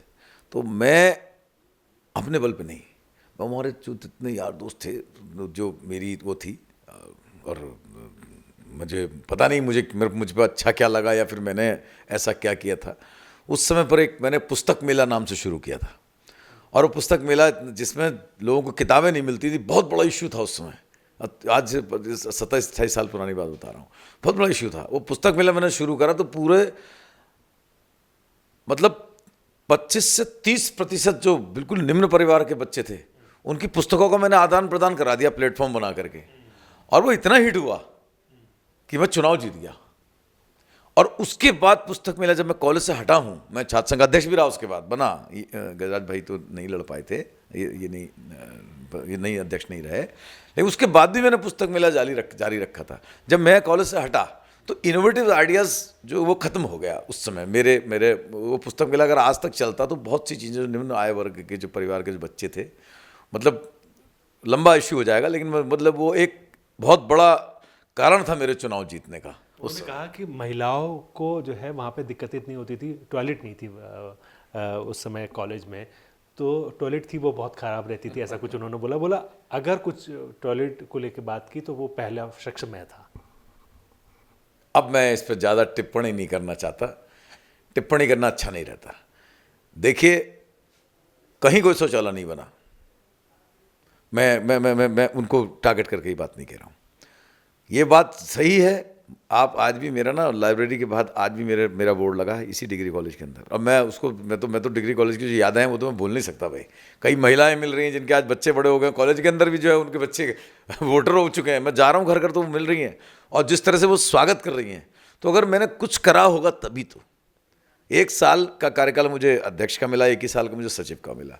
मैं 4 साल लगातार कॉलेज में रहा, लेकिन मेरी उपस्थिति वहाँ आज भी यूथ के बीच में बनी रहती है। आज भी महाविद्यालय के बच्चों से मेरा विशेष लगाव है, यूथ से मेरा बहुत लगाव है। मैं चाहता हूँ, देख रहा हूँ बल्कि चुनाव प्रचार में आप देख लीजिएगा, यूथ से मेरा बहुत लगाव। और मेरे पर मैं एज अ गार्जियन उनका बड़ा भाई बन करके आपके चैनल के माध्यम से कहना चाहता हूँ, मैं बनूंगा। तो ये सब जो देखिए, टॉयलेट वाली जहाँ तक बात है ना, आप उस चीज़ को छोड़ दीजिए। टॉयलेट तो हैरान हूँ मैं, 10 साल हो गए, 10 साल, बच्चा बड़ा हो जाता, 10 साल में दूध पीता बच्चा अन्न खाने लग जाता, 10 साल में भरपूर। 10 साल के भीतर हमारे पास आज के दिन में ढंग का टॉयलेट्स नहीं लेडीज़ को देने के लिए। मैं यही आपको वेंडर जोन्स बनाने पड़ेंगे और हाई टेक शौचालय, पैसा पड़ा है हमारे पास, क्यों नहीं होगा। हमारे यहाँ के अगर हम बनाते तो कईयों को तो बच्चों को रोजगार दे देंगे उसी टॉयलेट संचालन से। और महिलाओं के लिए बहुत विशेष प्रायोरिटी है मेरी। मैं जानता हूँ, मैं देखता हूँ बेचारों को, क्या एक थैला पकड़ करके भागती रहती हैं दिन भर महिलाएं। ना, ये तो हम करेंगे, ये हमारा काम है भाई, ये हमारा विजन है, हमारा काम है। कहीं चले जाओ, मैं तो आप साफ कहता हूँ कि हल्द्वानी के अंदर अगर कोई भी क्लास 1, 2, 3 उनके क्लास बनाने चाहिए। हल्द्वानी के अंदर कहीं पर भी कोई भी अगर कोई प्रतिष्ठान खुलता है, मैं कैटेगराइजेशन वाइज कह रहा हूँ, मतलब एक लेवल में, पहला लेवल, दूसरा लेवल, तीसरा लेवल, 3 लेवल बनने चाहिए। प्रथम लेवल के जो अच्छे रेस्टोरेंट्स होंगे, कई जगह मैं देखता हूँ बहुत कम जगह आपको जो है टॉयलेट है और अच्छा कम मिलता है। टॉयलेट होगा और सड़ा गला होगा ही नहीं। तो इस पर तो विचार करना चाहिए कि अगर हम इसको, पर्यटन प्रदेश है हमारा, बाहर से लोग आते हैं, जब उनको अच्छा लगेगा ना यहाँ कि यार फूटिल में हम ऊपर पहाड़ चढ़ने से पहले हल्द्वानी के दर्शन तो उनको करने पड़ते हैं, अच्छा लगेगा तो हल्द्वानी बने एक, मतलब एक मॉडल बने इंदौर की तरह। क्यों नहीं बन सकता? सैनिटेशन नहीं है, पानी की व्यवस्था नहीं है। कई जगह मैं काठगोदाम में गया था, आपके वो वहाँ रकसिया नाला और वो जो देवखड़ी नाला, उसने ऐसी बर्बादी मचा रखी है, तबाही मचा रखी है। प्लान्स बनने चाहिए, ख़त्म होनी चाहिए सब ये चीज़ें। कब तक आप इनको चढ़ाएंगे? अगर हम उत्तराखंड के दूसरे सबसे बड़े नगर को व्यवस्थित और वो ना कर पाएँ तो हमारे मतलब फिर हम लोगों का बैठना बेकार है। एक और मैं आपको बहुत बोलता हूँ, चैनल के माध्यम से बोला, मैंने बात बोली है। देखो जी, बाजार में जैसे कई लोग हैं, जैसे बीजेपी में चले गए नवीन वर्मा जी, सीनियर लोग हैं, चले ज़रूर बीजेपी में चले गए, इससे कोई बड़ी बात नहीं है, हमारे मित्र भी, हमारे बड़े भाई की तरह भी हैं। मोहन सिंह बोरा जी हैं, यहाँ तिवाड़ी जी हैं, ये सब लोग शहर के बड़े बुजुर्ग हैं। नरेंद्र सिंह सिजवाली जी हैं, ये लोग शहर के बुजुर्ग लोग हैं, सीनियर लोग हैं, पारिवारिक रूप से संपन्न, जो कि आप कांग्रेस छोड़ के बीजेपी में गए। हाँ, ये तो नवीन बोरा जी हैं, बाकी नहीं। मैं चाहता हूँ ऐसे सारे बाजार के, उमेश अग्रवाल जी हैं, है ना, हमारे सिख समाज से हैं, हमारे वाल्मीकि समाज से, हमारे युवा हैं, हमारे सर्व समाज का मैं चाहता हूँ कि एक प्रतिनिधित्व, एक समिति बनाऊँ, व्यापारियों की एक समिति बनाऊँ। ये सारी समितियां बना करके 15 लोगों की समिति, 10 से 15 लोगों की समिति बनाऊं। वो समिति हमें उसको लीगलाइज कराऊं मैं, क्योंकि मेरी, अगर मैं वहाँ हूँगा तो लीगलाइज ऑटोनोमस बॉडी होती है। पार्षद तो होते ही हैं, पार्षद होते हैं, अलग बात है, लेकिन ये सलाहकार समिति भी एक बननी चाहिए, मैं बनाऊंगा। जिससे शहर का किस तरीके से पुनर्निर्माण हो, लगे कि ये शहर महापालिका है। जिस मतलब हैरान हूं मैं 10 साल में जो है महापालिका में टॉयलेट तक ढंग से नहीं है, सार्वजनिक टॉयलेट ढंग से नहीं है। क्या फायदा फिर इन चीज़ों का था? तो मैं ही कह रहा हूं कि एक समिति बनाना चाह रहा हूं मैं, और समिति बनाऊंगा, और 6 महीने के भीतर समिति बना दूंगा मैं। 6 महीने के अंदर, ये नोट कर लेना, 6 महीने के भीतर समिति बना करके उन समिति राय ली जाएगी कैसे अपने शहर को पुनर्निर्माण करा। पूरा शहर उजाड़ दिया, बताओ, उधेड़ दिया पूरा शहर लोगों ने। एक इसको आप बता देना, मैं, कई लोग बोलते हैं शहर चौड़ीकरण में कभी विरोध नहीं हूं शहर चौड़ीकरण का, लेकिन अगर 10 मीटर तक की बात आ रही है तो 10 मीटर तक की बात मैं करवा के छोड़ूंगा कि 10 मीटर तक की, वो कहते हैं कि 10 मीटर तक की हो, 10 मीटर होनी चाहिए। क्योंकि मैंने देखा ना, कई जो बड़े शहर हैं, जैसे हम हरिद्वार की बात करें, हम देहरादून की बात करें, वहाँ पर ओवरब्रिज बन गए हैं वहाँ पर, और कई बाईपासेस निकल चुके हैं, लेकिन यहाँ की स्थिति अलग है। विपिन भाई, मैं आपको बड़ा सीधा सॉल्यूशन बताऊं, बहुत बड़ी बात नहीं करनी है। 12 स्थान चयनित हैं, मैं अभी बता दूंगा 2 मिनट में। नीचे हमारे जहाँ मंडी से लेकर काठगोदाम तक 12 से 15 स्थान चयनित हैं। आप 12 से 15 स्थानों को, चौराहों को आप अंडरपास बना दो, एक जगह से दूसरी जगह जाने पे 50% आपका जाम खत्म हो जाएगा। दूसरा बना दो आप, क्या नाम कहते हैं, बरेली से आने वाले के लिए गोलापार से होते हुए रोड, पहाड़ को जो निकलना है यहाँ शहर में आए ना, वहाँ दबाव ना रहे शहर में, गोलापार वालों का भी काम बन जाएगा। यहाँ से आप निकाल दो जो उधर फतेहपुर वाली जो रोड है, वहाँ से नैनीताल आप निकाल दो, दिल्ली से आने वाला बंदा है। तो आपको ही तो सब करना ही पड़ेगा। ये शहर चौड़ीकरण के नाम मात्र का शहर चौड़ीकरण जो आप कराने जा रहे हैं, इससे कुछ नहीं होने वाला। 10% ट्रैफिक कम नहीं होगा, क्योंकि गुलाब घाटी में जाओ फिर वही नैरो रोड है। भाई साहब, आप ये सब जो हुआ है ना, ये तोड़फोड़ जो हुई है, ये सिर्फ चुनाव के समय में जनता को बरलाने की कोशिश की गई बस, और इसके अलावा कुछ नहीं। और उजाड़ दिया बेचारों को। पुनर्वास होना चाहिए, करवा दूंगा पुनर्वास होना चाहिए। हमारे व्यापारी हैं कई, एक पंजाबी समुदाय से मुझे मिले थे, मैं नाम नहीं लूंगा उनका, मुझे पता है उन्होंने क्या कहा। मतलब बिहेव उनके साथ इस तरह से किया गया, दाऊद इब्राहिम की तरह, जैसे कोई अधिकारी हो। अरे जनप्रतिनिधि हूंगा मैं भाई, मैं मुझे सहन नहीं, मेरे शहर के लोग हैं यार। ये नहीं यार कोई भी आए कोई भी उठा के, आप बहस करो, स्वस्थ बहस करो। अपना काम तो नहीं कर पाए अधिकारीगण। मतलब आप उनसे भी कहता हूं मैं, मतलब विनम्रपूर्वक उनसे कहता हूं कि बात आपको भी विचार करनी चाहिए। आप बस अड्डा तो हटा नहीं पाए हल्द्वानी का, जो सबसे बड़ा जाम का कारण है, वो सुविधा तो आप दे नहीं पाए। 10 साल हो गए भाई महानगर बने हुए भाई साहब, ये आज की बात थोड़ी है घटना, वो तो आप कर नहीं पाए। तबेले ही बोला बंदर के सर आपने सबसे आसान आपको मिलता, व्यापारी उसकी गिरवान पकड़ी, तोड़ा तड़ा, ऐसी तैसी करती। ये सब नहीं होना चाहिए जी। आपने जो है तमाम बातें कही हैं। एक हम लोगों ने देखा कि बीजेपी के, अगर हम संगठन की बात करना शुरू करें, बीजेपी के संगठन काफ़ी स्ट्रांग है। कांग्रेस के पास में जो संगठन को लेकर जो बात होनी चाहिए, वो जो है धरातल पे वो चीज़ें दिखती नहीं हैं। लेकिन यहाँ पर जो है, आप चूंकि लोगों से मिल रहे हैं, बातचीत कर रहे हैं, संगठन की दुर्बलता कहीं जो है नुकसान पहुँचाने की स्थिति में तो नहीं होती है? देखो मित्र, ये चुनाव विपिन भाई जनता लड़ा रही है। जनता ही मेरा संगठन है। मेरा कांग्रेस का संगठन तो है ही अपनी जगह पर, लेकिन जनता मेरा संगठन है। जो चुनाव जनता अपने हाथ में ले लेती है ना, उस चुनाव में सारे बैरियर टूट जाते हैं, सारे बैरियर, और टूट चुके हैं बैरियर, टूट चुके हैं बैरियर। जनता चुनाव लड़ा रही है। कांग्रेस बीजेपी अपनी जगह पर है। कई भाजपा के जो कई लोग हैं, कई मित्र हैं, वो लड़ा रहे हैं चुनाव। आप इसे हल्के में नहीं समझिएगा। जनता चुनाव, जहाँ जनता चुनाव अपने हाथ में ले लेती है, वो सब खत्म हो जाता है। ये चुनाव जनता का चुनाव है, और मैं भी जनता का आदमी हूँ। मैं वहाँ पर बैठ करके कोई बहुत बड़ा बाबू साहब नहीं बन जाऊँगा। वहाँ पर बैठ करके जनप्रतिनिधि मिलेगा अगर इस शहर को, तो उनकी अपेक्षाओं पर खरा उतरने की कोशिश करूँगा। मुझे ये सब गाड़ी फाड़ी लाल बत्तियों घूमना कोई शौक नहीं थी मेरे पास। मैंने आज तक नहीं लगाई, कभी लाल बत्ती नहीं लगाई जब सरकार थी हमारी, है ना। काम पे ध्यान फोकस रहता था मेरा। आप तो तब के हमारे परिचित हो, आपने तब देखा होगा। हम जमरानी बांध के लिए, आज लोग कहते हैं जमरानी बांध, विपिन भाई आपसे बड़ा तो उसका कोई साक्षी नहीं है। आज जमरानी बांध के लिए, आज जो जमरानी बांध है, वही तो आप मानते हो कि मेरी देन थी।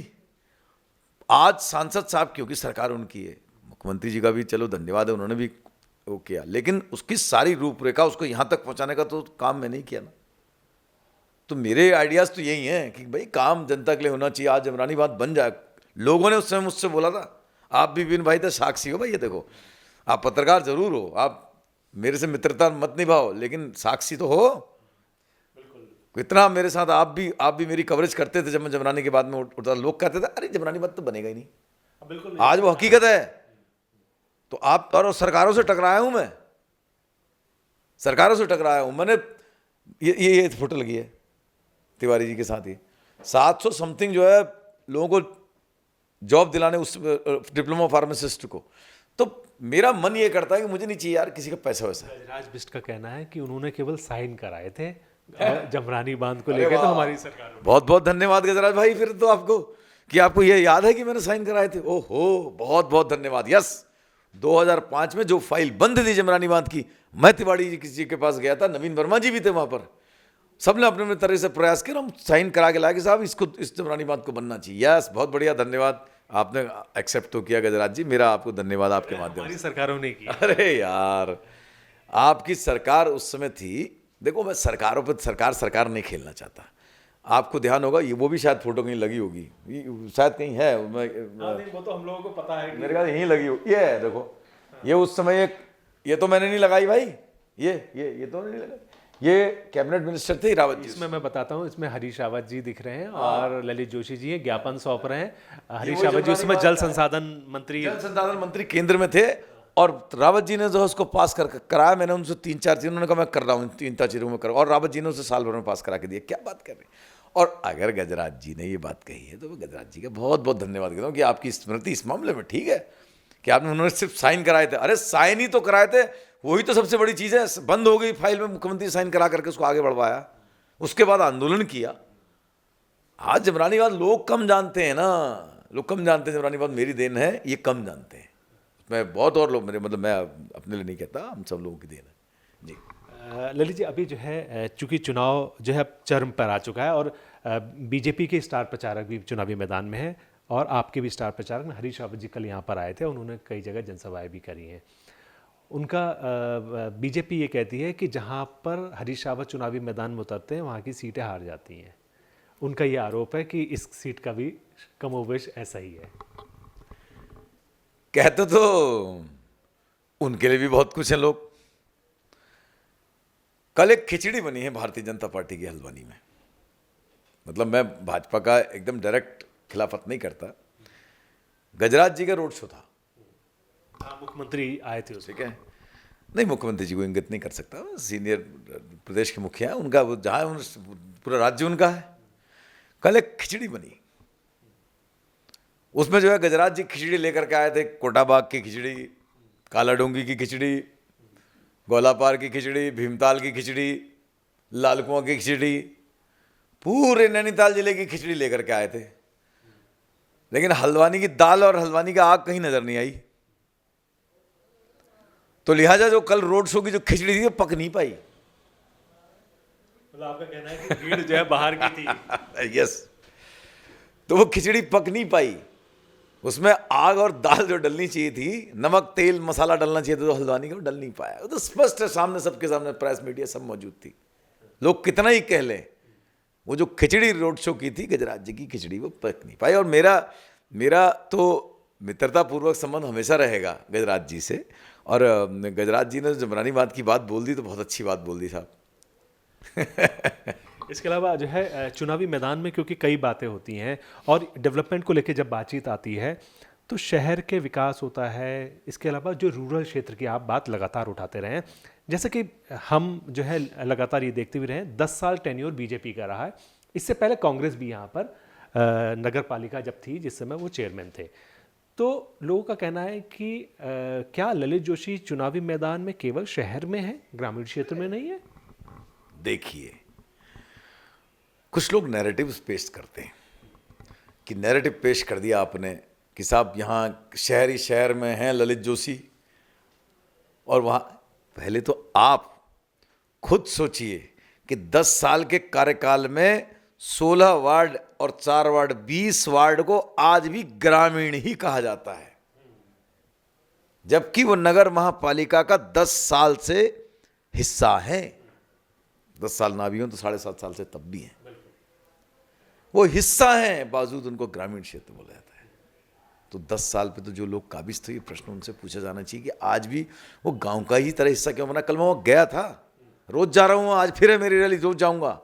और मेरे को पता नहीं क्यों ये बात यकीन है, ये गाँव शहर सब छोड़िए, सबको एकीकृत कर लूँगा। मैं वहाँ कह के आया हूँ और आपके कैमरे के माध्यम से कह रहा हूँ, 1 साल के भीतर आपको ऊंचा पुल से लेकर करके कुसुमखेड़ा के क्षेत्र में, वहाँ पर एक ऑफिस छोटा सा नगर महापालिका का होगा, वहीं पर वेंडर जोन होगा, वहीं पर नगर महापालिका का ऑफिस होगा, और वहीं पर महिला शौचालय होंगे अच्छे हाईटेक। एक वर्ष के भीतर, आजकल तो प्री फैब बड़ा आ रहा है, तमाम आप चाहें तो कुछ भी कर सकते हैं, उसी में होगा। और सारे काम आपको यहाँ हल्द्वानी आने की ज़रूरत नहीं पड़ेगी, छोटे मोटे जितने काम सब वहीं निपट जाएंगे। और मैं चाहता हूँ कि उनका जो संचालन, मैं चाहता हूँ जो एक्स सर्विसमैन जो फौजी भाई हैं वो करें, जिससे कि जनता के काम त्वरित रूप से हो सकें।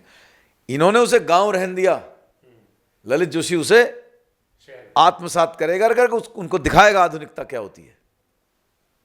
मैं अच्छे अच्छे शहर घूम करके आया हूँ, प्रैक्टिकल बात करता हूँ, नॉन प्रैक्टिकल बात मैं नहीं करता। देवखड़ी नाला, आपको बहुत कम लोगों को इस बात को पता होगा, देवखड़ी नाला और जो दूसरा नाला जो है आपका, नहीं देखो, मेरा विज़न ये है कि मैं चाहता हूँ वहाँ कार्यालय की स्थापना करके, वहाँ जो एक्स सर्विसमैन है उनके हाथ में वो कार्यालय संविदा में रखें, कैसे भी रखें, उनको दे दिया जाए। और हमारे एक स्टाफ वहाँ बैठे नगर महापालिका का, वो स्टाफ छोटे मोटे जितने प्रमाण पत्र होते हैं वहीं के वहीं बन जाए, यहाँ आने की जरूरत ना पड़े बेचारों को, है ना। बुजुर्ग आते हैं, महिलाएं आती, दिन भर नगर महापालिका में धक्के खाते हैं, शाम तक काम नहीं होता, जाम आता, 6-7 किलोमीटर का पैच है। इस पर एक बात, हाँ यस पैच है। और मैं अभी एक इंटीग्रेटेड ऑफिसेस मैं चाहता हूँ बने हल्द्वानी में। इंटीग्रेटेड ऑफिस बहुत ज़रूरी है। देखिए हमारे यहाँ जितने डीएम ऑफिस है ये सब एक जगह पे होने चाहिए सब, है ना। हमारे पास 10 एकड़ के लगभग 5 या 10 एकड़ की भूमि जो है हमारे पास ऑलरेडी कमिश्नर हाउस है वहाँ पर। हम तो निवेदन करेंगे, हमारे मतलब हमारे प्रशासन से भी हम निवेदन करेंगे, इस पर विचार करना चाहिए, सारे इंटीग्रेटेड ऑफिस हो वहाँ। कोई ज़रूरत नहीं कि एक वहाँ जा रहा है एक वहाँ, सारे इंटीग्रेटेड ऑफिस एक ही जगह पर हो, जाम आधा और जाम कम हो जाएगा। ये छोटी छोटी लेकिन बहुत हमारा जगह है भाई, 10 एकड़ या 5 एकड़ ऐसा मुझे नहीं पता, लेकिन शहर के बीच में कमिश्नर हाउस है, सारे इंटीग्रेटेड ऑफिस वहाँ हो जाने चाहिए, डीएम ऑफिस, ये आवाज़ है ना उनका। अब मैं देखिए, मैं किसी को देखा आज के कमिश्नर साहब को लेकर नहीं कह रहा मैं कि क्या राजा रजवाड़ा है, क्या है, देश आजाद हो गया भाई, ये रैम जी नहीं है। आप, मेरा कहने का मतलब है जो कमिश्नर हाउस है वो किसी को इंगित करके नहीं कह रहा, ये कमिश्नर हाउस आज का नहीं, बहुत पुराना है। आज तो दीपक रावत जी इससे पहले भी जो रहे, अब इसको सैचुरेटेड कर कर कर कर के जनता का है, ये सब जनता का है। मैं हूं, मैं कल बैठूंगा, मैं हट जाऊंगा, आज कोई कमिश्नर कोई हट जाएगा, इससे पहले कोई कमिश्नर को हट जाएगा। मेरा कहने का मतलब उस जो हमारे पास जगह मौजूद है, सारे इंटीग्रेटेड जो है हमारे ऑफिस वहाँ चले जाने चाहिए, एक यहाँ कितने लत कितने टांगा, क्या है वो, इस टाइप का हो रखा है शहर।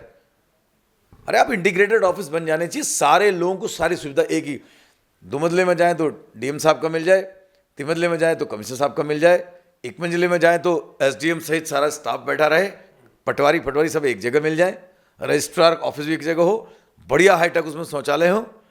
ये शहर बनना चाहिए यार, महापालिका है हम, हल्द्वानी का क्या नाम कहते हैं शहर का, उत्तराखंड का दूसरा सबसे बड़ा शहर है। इंटरव्यू के दौरान भी आप नजर आ रहे हैं कि राज्य आंदोलनकारी हैं और जो है क्योंकि आपके अंदर जो आग मुझे दिख रही है, तो उस मैं जो है उसी जो जनरली लोग देख रहे हैं आपको एक राज्य आंदोलनकारी के तौर पर, जो आपके इंटरव्यू के दौरान भी मुझे नजर आ गई। तो मेरा मैं ये जानना चाहता हूँ, जिस समय आप राज्य आंदोलनकारी जो है राज्य की लड़ाई लड़ रहे थे, तो उसमें भी बड़ी दुश्वारियाँ आई होंगी, तमाम चीज़ें रही होंगी। बहुत आई। घर यहाँ मैं बैठा हूँ, यहाँ पर 30-30 लोग जो है, हम नीचे जिस जगह पे मैं आज बैठा, मेरा ऑफिस हो गया। माताजी, उस समय हमारी माताजी बीमार रहती थी, खाना बनता था बहुत लोगों के लिए। उसके बाद फिर एक समय ऐसा आया कि एक महीना 10 दिन में घर से भागा, क्योंकि पुलिस इतना तरीके से पीछे पड़ चुकी थी। आंदोलन के दौरान समाजवादी पार्टी की उस समय सरकार थी, तो बहुत मतलब वो हालात मुझे आज भी देखता हूँ मैं, ज़रा क्या मतलब, अब वो दौर ऐसा भी था कि मतलब हमको 50 रुपये, 10 रुपये, 20 रुपये चंदा देते थे लोग कहीं छुप छुप करके, और हमने जो है कोड बनाए थे कि हम वहाँ जाएंगे तो ये कोड देंगे, वहाँ जाएंगे तो ये कोड देंगे, और एक दूसरे कोड पहुंचाते थे और मोटरसाइकिल में पुलिस से बच बच के घूमते थे, पूरा आंदोलन इकट्ठा करते थे। ये बात मैं तब बोल रहा हूँ जब कर्फ्यू लगा था शहर में। एक दिन तो ऐसा था कि मेरे पूरे घर को घेर लिया। अच्छा। हाँ, बगल में हमारे सक्सेना जी रहते हैं, उनको मैं छत फात करके मैं पीछे से निकल गया। तब मिला ये उत्तराखंड। और तब मिला ये राज्य। भाई साहब, ये इतने आसान थोड़ी आज जो हमारे बच्चे सोचते हैं, उस समय की जो चीज़ें थी, बहुत लोग थे, हम अकेले नहीं थे, बहुत लोगों ने उसमें साथ दिया, मैं अकेला नहीं था। ये परिस्थिति कमोबेश सबके साथ रही, लेकिन मेरे साथ कुछ ज़्यादा रही। टारगेटेड थे हम, 7-8 लोग, हम लोग टारगेटेड थे। तो जग्गू बगड़वाल जी भी थे उस समय, ये सब टारगेटेड लोग थे। तो वो सबका दौर था, वो देखा मैंने, और ऐसा दौर देखा कि पूछो मत। 33 दिन एक दिन मुझे बेफालतू में, मैंने कुछ किया नहीं, उसके बाद 33 दिन मुझे जेल में रख दिया, है ना, बेफालतू में।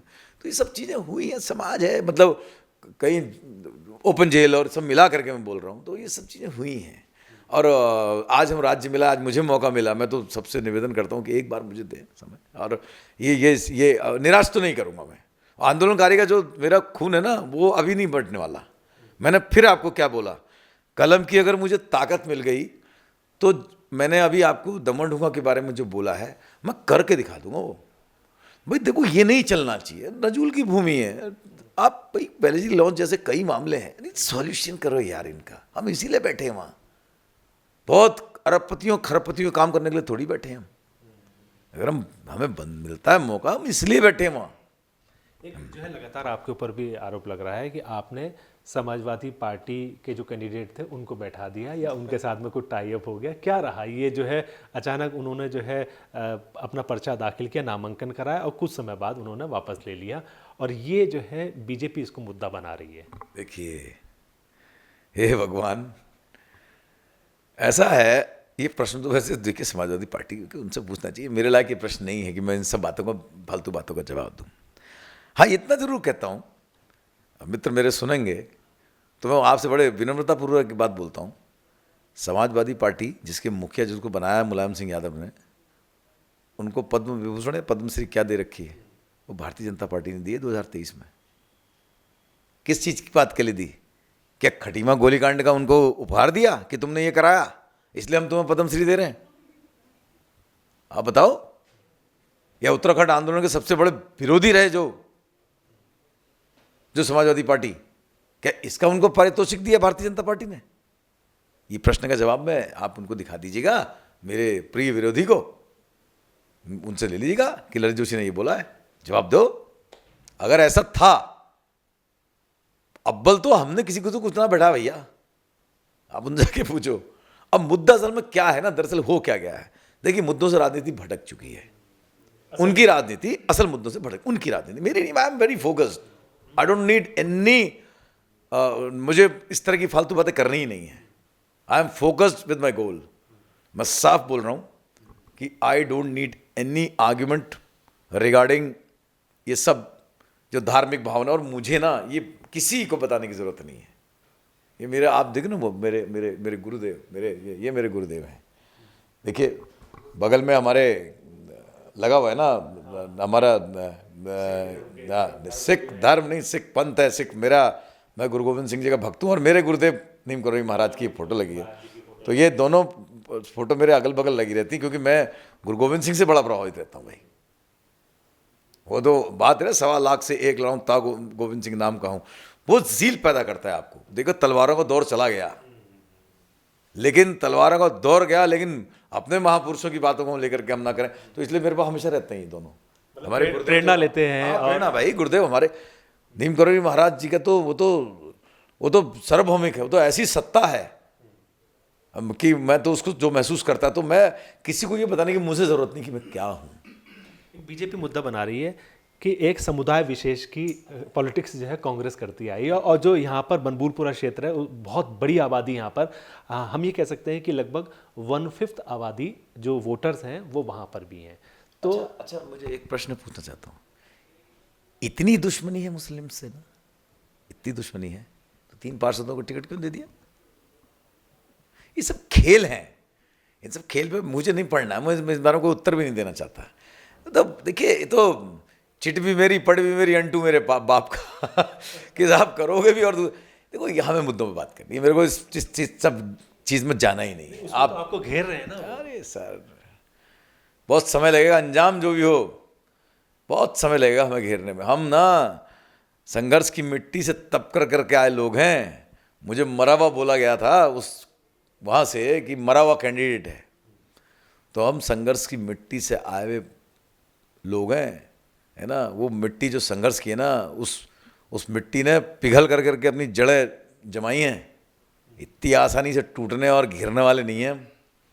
मैंने जो है कांग्रेस के प्रदेश अध्यक्ष से भी बात की थी। इस बार हर बार ये होता था कि बड़ा कमज़ोर कैंडिडेट जो है ला दिया गया है कहीं पर, तमाम ऐसी जगह पर, लेकिन इस बार कांग्रेस एक दिख रही है, हमें एकजुट दिख रही है। तो ललित जोशी का नाम क्या सब जगह इतना नज़दीक था बड़े लीडर्स के बीच में? मेरे लिए सब बहुत बड़े मेरे कांग्रेस के कार्यकर्ता और मेरे आम कार्यकर्ता, मेरे दोस्त सब मेरे लिए, मतलब वो जो कर रहे हैं उसका तो मैं जीवन में तार नहीं सकता। एक मित्र हैं, क्या नाम भी बोल देता हूँ, डब्बू नेगी जी। वो बेचारे पैदल चल रहे हैं इतनी ठंड में, कोई करके दिखा दे आज में। मतलब मैं कह रहा हूँ कैसे इनका एहसान तारूंगा। उन्होंने वैष्णो देवी माता के मंदिर में कह के आए कि ललित जोशी जी जाएगा तब मैं चप्पल पहनूंगा। अब मैं तो समझ में नहीं आ रहा। मैं यस, मैं नाम बता दिया, डब्बू नेगी जी तिकोनिया रहते हैं। एक मेरे मित्र हैं, वो चले गए असम से मेरे लिए माला और पता नहीं क्या क्या लेकर के आए। मैंने कहा कह रहे नहीं, मैं सारा काम धाम छोड़ के वहाँ जा रहा हूँ। एक है उन्होंने ज्वाला देवी माँ, एक है उन्होंने क्या नाम कहते हैं आपका, कांगड़ा देवी से वो मांगा। एक मतलब मुझे तो समझ में नहीं आ रहा जो ये कर रहे हैं, मेरे लिए बहुत बड़ी बात है। कार्यकर्ता जो है धरातल पर जो है लगातार आपके लिए चुनाव प्रचार कर रहे हैं। जब आप वोट के लिए जाते हैं पब्लिक के बीच में, क्या प्रोमिसेस करते हैं और किस तरीके से जो है अपने प्रोमिसेस को निभाएंगे? हम प्रोमिसेस की साफ बात है। सबसे बड़ा देखो, बेरोजगारी बहुत बड़ा मुद्दा है, साफ है विपिन भाई, मैं बड़ा क्लियर हूँ इस मामले में। मेरे एक दोस्त हैं, मेरे मित्र हैं, मित्र नहीं मेरे बहुत सीनियर हैं, उमेश अग्रवाल जी यहाँ रहते हैं। मुझे याद है जब मैं कॉलेज में था तो उमेश अग्रवाल जी के पास बहुत बड़े वो ठेकेदार रहे हल्द्वानी के, बड़े रेपुटेटेड पर्सन है, पीडब्ल्यू। हाँ, जब वो काम मिलता था उनको, क्योंकि लोकल के व्यक्ति हैं, जब काम मिलता था वो काम थोड़े थोड़े लोगों को बांट देते थे उमेश अग्रवाल जी ना। अब वो खुद कह रहे होंगे यार मेरे नाम बार में ले रहा है, लेकिन बांट देते थे। मैंने एक चीज़ महसूस की, मैंने कहा आज उमेश अग्रवाल जी के काम जो उमेश अग्रवाल जी करते थे वो काम गुजरात की कंपनी ले रही है।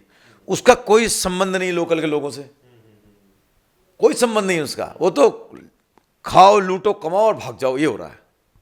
अच्छा। हाँ, शहर पूरा उधेड़ दिया। बनाने के लिए पैसा नहीं है, सड़क बनाने के लिए याद रखना। मुझे पता मैं कैसे लाऊंगा, मैं ले आऊंगा, पब्लिक को इकट्ठा कर करके लेके आऊंगा, शहर भर में सारी सड़कें ठीक करा दूंगा। अब मैं दूसरी बात पे आता हूं, बाहर के ठेकेदार जो गुजरात से हैं, इनका कोई स्थान नहीं होगा भाई साहब, साफ। हमारे यहाँ के बच्चों को पहले रोजगार मिलेगा, उत्तराखंड के जो रहने वाले हैं, वो किसी जात हो धर्म से कोई हो उसको मिलेगा। मैं बिल्कुल विरोधी हूं, रोजगार ऐसे पैदा होगा। ट्रैक्टर ट्रक डंपर तक तो तुम गुजरात से लेके आ रहे हो, हमारे यहाँ के बच्चे क्या करेंगे? पूरे उतना बड़े डंपर चलते हैं, किस्त नहीं दे पाते भाई साहब गाड़ियों की ये लोग, है ना। तो जमीन देखी है मैंने, सबसे पहला काम हजारों, मतलब 1000 करोड़ रुपए के तो टेंडर होंगे ना, नहीं मिलेंगे बाहर वालों को, पहले उत्तराखंड के लोगों को मिलेंगे। मेरे यहाँ के लोग टेक्निकल काम का बाहर लोगों से करा लीजिए, लेकिन यहाँ के काम यहीं के लोगों को मिलेंगे। और डंके की चोट पे कह रहा हूँ, 2 महीने के 3 महीने के अंदर आदेश पारित कर दूंगा, कोई मतलब नहीं। क्यों मानेंगे भाई? आप जाओ ना गुजरात, वहाँ पर बहुत तुम्हारे पास काम, हमारे बच्चों को रोजगार क्यों लूट रहे हो तुम? तो ये एक बहुत ही ऐसे कई मुद्दे हैं। मैं थोड़ा सा जल्दी में भी हूँ। अभी जो है कुछ एक सवाल हम लास्ट सवाल है, जो विज़न को लेकर बातचीत हम लोग लगातार करते भी रहे हैं। अभी जो है अगर आप बन जाते हैं तो 100 दिन का क्या विज़न होगा? ये मैंने सवाल गजराज जी से भी बात की थी। आपका अगले 100 दिन का क्या विज़न लेके चल रहे हैं, क्या रोड मैप रहेगा? देखिए 100 दिन के विज़न में साफ है, एक तो सलाहकार समिति में बनाऊंगा तुरंत 100 दिन। दूसरा ऐसा है कि जो हमारे जो सड़कों का है मामला, विशेष तौर पर तो उधड़ी हुई सड़कें हैं, वो प्रायोरिटीज़ में कम से कम उनके टेंडर तो लग जाए। 100 दिन देखिए बहुत ज़्यादा नहीं होते हैं, लेकिन इतना ज़रूर है कि इन सब चीज़ों में, जैसे मैंने कहा कि कुसुमखेड़ा साइड में एक नगर पालिका के ऑफिस बनना चाहिए, इन सब चीज़ों का रोड मैप मैं तैयार कर लूँगा। तो ये 4-5 चीज़ें हैं। और जो मैंने आपके बाहर ठेकेदार की जो बात करी, गुजरात के ठेकेदार की बात है, वो तो 100 दिन में निपटा दूंगा मैं, साफ बात है। मुझे नहीं चाहिए गद्दी पद्दी, मैं फिर आंदोलनकारी हूँ, इस मामले में तो मैं सरकार से भी लड़ जाऊंगा। मैं मुख्यमंत्री जी से भी आग्रह करूंगा कि साहब इन सब चीज़ों को मत करिए। और मुख्यमंत्री जी चाहे भारतीय जनता पार्टी के भी हों, लेकिन अगर उनका उम्मीद करता हूँ मैं उनको बात को जाकर करके बताऊंगा कि साहब इसको इस तरह से ना करें, तो वो लोग मानेंगे। और नहीं मानेंगे तो कोई बात नहीं भाई साहब, मैं तो वही हूँ गद्दी में बैठ करके, वो नया मेरे पीछे जो है ललित मेयर थोड़ी लग जाएगा। हूँ तो वही आंदोलनकारी भाई साहब, वो करके रहूँगा। ये रोड मैप हम इन सब चीज़ों का जो हमने बोला है, बाजार में जो टूट फूट हुई, या फिर जो हमारे जो ये नजुल भूमि का है, डुमा की भूमि, ये रोड मैप हम तैयार कर लेंगे मोटा मोटा 100 दिन में। मैं तुम्हें बोल रहा हूँ, जो मैंने ये जो ट्रेंचिंग ग्राउंड का मामला है, ये 100 दिन में हम इसमें बैठक करके इसको कर लेंगे। हाँ, ट्रेंचिंग ग्राउंड बहुत बड़ा इश्यू भाई।